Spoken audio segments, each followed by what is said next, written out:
Let's talk about remote work, part 2 of 3.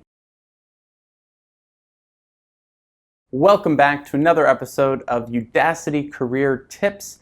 My name is Martin McGovern, and today we are going to be addressing part 2 of an audience question about remote work. This question comes from LinkedIn and asks, what are the efforts that one has to put in order to achieve a remote job? This is a big question and one we won't be able to fully cover in a video like this. But I did put the question to the LinkedIn community and got some responses from folks to hear how they found their first remote job. The majority of people who responded said that they got their first remote job by turning their in-person job into a remote position. Now, the way they did this was that they showed a history of accomplishing their tasks and self-management. They had a good rapport with their boss, and they started small. They started doing a couple days a week from home before eventually transitioning completely into a remote position. Now, if you're looking for your first job, or you're looking to change industries, or you're just looking for your first remote gig and you don't have one right now, it's going to be a bit hard to turn your current job that you don't have into a remote job.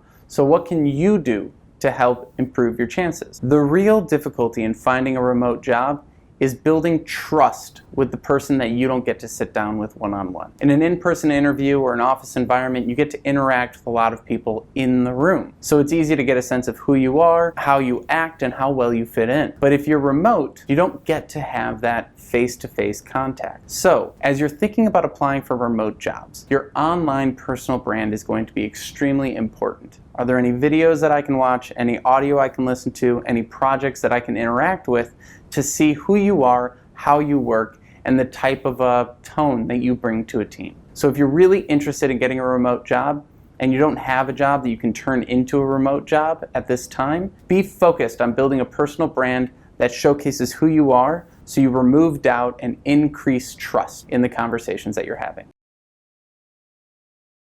If you have anything to add to this point, please put it in the comments. This is part 2 of a 3-part question, so join us again next week as we answer part 3, which is the pros and cons of a remote job.